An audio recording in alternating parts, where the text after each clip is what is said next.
కానీ ఉన్నదల్లా సమస్య ఏంటంటే మనకి కొంత డిసిప్లిన్ కావాలి. టూరిస్టులు కావాలంటే వారికి కొంత బాధ్యత నేర్పించాలి. వీటి మధ్య అనుసంధానం చేస్తూ టూరిజం శాఖని డెవలప్ చేయాలి, టూరిజం ని డెవలప్ చేయాలి. అలాగే నేను ఇందాక యూత్ తో మాట్లాడుతూ ఉంటే నేను ఒక కుర్రాన్ని అడిగాను, గంజా ఎక్కువ పండుతుందా ఇక్కడ, గంజా ఎలా ఉందని అంటే ఆహా చాలా సూపర్ అన్నా అన్నాడు. నేనన్నా ఇంత ఓపెన్ గా చెప్పేస్తున్నానండి గంజాయి సూపర్, ఏంటన్నావు అన్నా అంటే ఏంటన్నా గంజాయి అని, లేదన్నా ఎంజాయ్ అన్నాను. అంటే ఏంటి ఉద్దేశం అంటే నేను వచ్చినందుకు ఎంజాయ్ చేస్తున్నావు అని అడిగినట్టు వినిపించిందంట. లేదన్నా నువ్వు అడిగితే నువ్వు ఎంజాయ్ చేస్తున్నావు అంటే ఎంజాయ్ చేస్తున్నా, గంజాయి కాదన్నా. 2017లో నేను తిరుగుతున్నప్పుడు యువతను చాలా మందిని మాట్లాడు, మనకి అరకు ఏఓబి బార్డర్ లో గానీ మొత్తం అరకు ప్రాంతం అన్నింటిలో మాట్లాడితే అందరూ అడిగింది ఏంటంటే ఎందుకు చేస్తున్నారు ఇవన్నీ అని అడిగాను. అన్న మాకు డబ్బులు సంపాదించిన వేరే మార్గాలు ఏమన్నా చెప్పన్నా మాకు. ఇది ఒక సామాజిక సమస్యగా చూడాలి. ఇప్పుడు మనం గ్రామ దేవతలకి మన నైవేద్యం పెడతాం. అదే పట్టణాల్లోనూ మైదాన ప్రాంతాల్లో ఏం చేస్తారు, గుడి ఉంటే పులిహోర చేసో చక్కెర పొంగల్ చేసో పెడతాం. ఇక్కడ మనం ఏం పెడతాం, కొర్రలతో పొంగల్ చేస్తాం.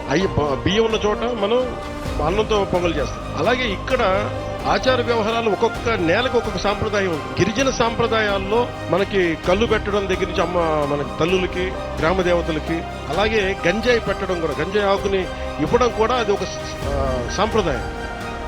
అలాంటి సాంప్రదాయాల కోసం పెంచుకున్న ఈ గంజాయి మొక్క, ఇది సమస్య ఏమైపోయిందంటే అది సంస్కృతి వరకు ఉండిపోతే పర్ల, గిరిజన ఆచార వ్యవహారాల వరకు ఉండిపోతే ఇబ్బంది ఉండేది కాదు. దాన్ని కమర్షియలైజ్ చేశారు, ఎక్స్పోర్ట్ చేశారు.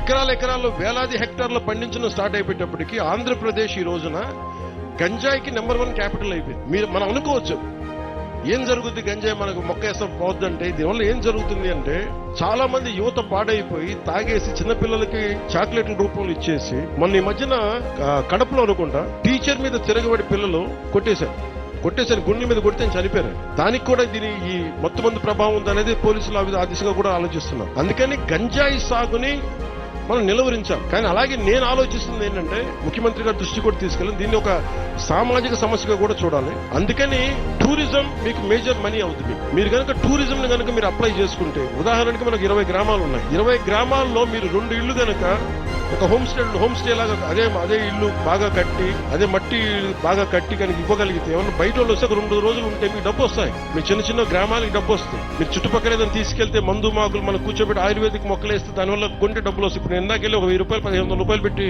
ఆ మొక్కలు కొనుక్కున్నాం. సో మనం చాలా చెయ్యొచ్చు. సో మీకు గంజాయి అనేది అది మీకు ఆదాయానికి మార్గం కాకూడదు. నేను యువతకు అదే కోరుకుంటాను. సంపాదించడం చాలా తేలిగ్గా ఉంటుంది, కానీ దాని ద్వారా వచ్చే దుష్ఫలితాలు మటుకు చాలా లోతుగా ఉన్నాయి. అందుకని ముఖ్యంగా అందరూ ఉన్నారని నేను చెప్పట్లేదు, కానీ గంజాయి సాగు చేస్తున్న యువతకి నా అప్పీల్, నా విన్నపం ఏంటంటే దయచేసి మీకు ప్రత్యామ్నాయ మార్గాలు కల్పిస్తాం. దాన్ని కొంచెం మీరు ఆలోచించి దాన్ని దయచేసి ఎంకరేజ్ చేయకుండా మీరు దృష్టిలో ఉంటారని నేను మీకు వేడుకుంటాను.